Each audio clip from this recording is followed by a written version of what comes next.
430 कोटी टंकार 39 प्रकल्प भेटिदेले मुख्यमंत्री। बारिपदारे मुख्यमंत्री मोहन चरण माझी दिनिकिया गस्त।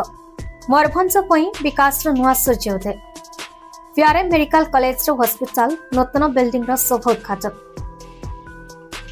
मयूरभंज जिलार प्रगति पथरे जोड़ी होईछि एक नुआ सुवर्ण अध्याय। आज मयूरभंज जिला को दिनिकिया गस्ତରେ आसी माननीय मुख्यमंत्री मोहन चरण माझी मयूरभंजवासी विकास पेड़ी खोली।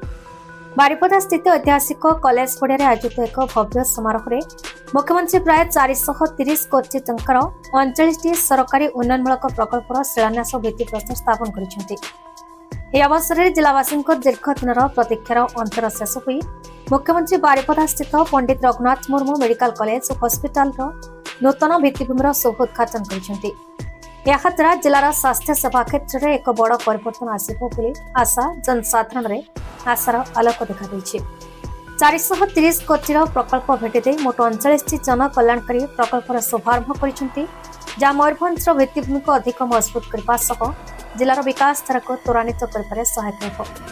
बारिपदा पीआरएम कॉलेज और हॉस्पिटल शुभारंभ मयूरभंजवासी को सुलभ गुणात्मक स्वास्थ्य सेवा जोगाई देवा दिगरे एक माइलखुंट साजिब।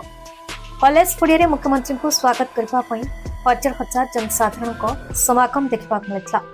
मुख्यमंत्री को अभिभाषण प्रकाश करते मयूरभंज विकास आम सरकार प्राथमिकता। शिक्षा स्वास्थ्य और गमनागमन उन्नति करी आम जिला को प्रगतिर शीर्ष को नेबाई संकल्पबद्ध अटू। एक कार्यक्रम में जिलार समस्त सांसद विधायक समेत बीजेपी कर्मी और जिलार बहु विशिष्ट नेतृवृंद प्रशासनिक अधिकारी और स्थानीय जनसाधारण उपस्थित रही मुख्यमंत्री यह प्रयास को स्वागत जनाइथिले। विकास रे ही नुआ मार्गचित्र मयूरभंज अर्थनीति और सामाजिक स्थिति में व्यापक सुधार आनिबो बोली राजनीतिक समीक्षक माने मत प्रकाश करिसेंति।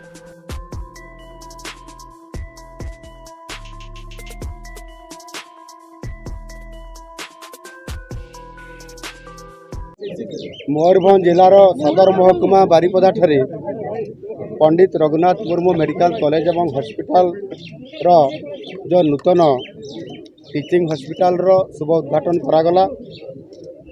ये टीचिंग हॉस्पिटल समग्र मयूरभंज जिला समेत पड़ोसी जिला बालेश्वर केउंझर सेठिका रोगी आसवा सहित पड़ोसी राज्य वेस्ट बेंगल एवं झारखंड मध्य अनेक रोगी लक्ष लक्ष रोगी सेवा करिवार बहुत बड़ा गोटे ये केंद्र हिसाब रे आगामी दिन में ये काम करिवो।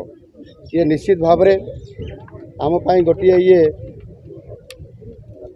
सेवा क्षेत्र रे एक ये अंचल उत्तर ओडिशार गोटे बड़ हॉस्पिटल हिसाब रे आमको सौभाग्य प्राप्त होइछि। 258 कोटी टंकार ये बिल्डिंग निर्माण होगा एवं 650,000 विशिष्ट ये डाक्तरखाना निश्चित भाव में स्वास्थ्य क्षेत्र में आगामी दिन में उत्तर ओडिशा गोटे बहुत बड़ भित्तिभूमि क्षेत्र में रोगीर सेवा क्षेत्र में गोटे उल्लेखनीय अवदान ये अच्छी। एथिरे आमे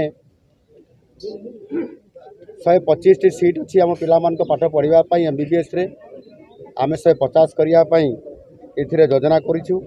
आगामी दिन से सुविधा मिलिबो एवं या सहित पोस्ट ग्रेजुएट डिप्लोमा एवं एमडी आउ एमएस ये पोस्ट ग्रेजुएट डिग्री पार्टी टंकार आज ये बारिपदा एवं मयूरभंज जिलार ये पूर्वांचल में अनेक गुड़ाए प्रकल्प को आम तार शिलान्यास एवं श्रीगणेश करूँ।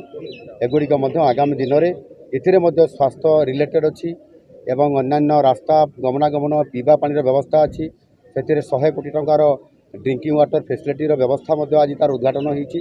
द्वारा मयूरभंजवासी पूर्ण भाव में उपकृत हो पारे एवं निश्चित भाव में मु संपूर्ण भाव में मयूरभंजवासी को प्रतिश्रुति देवी जे विकास कल्पबद्ध अच्छा प्रतिश्रुतिबद्ध अच्छा एवं से आम समृद्ध ओडिशा विकसित ओडिशा ये परिकल्पना आम संकल्प नहीं काम करुचु। निश्चित भाव में मयूरभंजर पूर्ण विकास हो। रायरंगपुर अक्षय विश्वास रिपोर्ट BE न्यूज।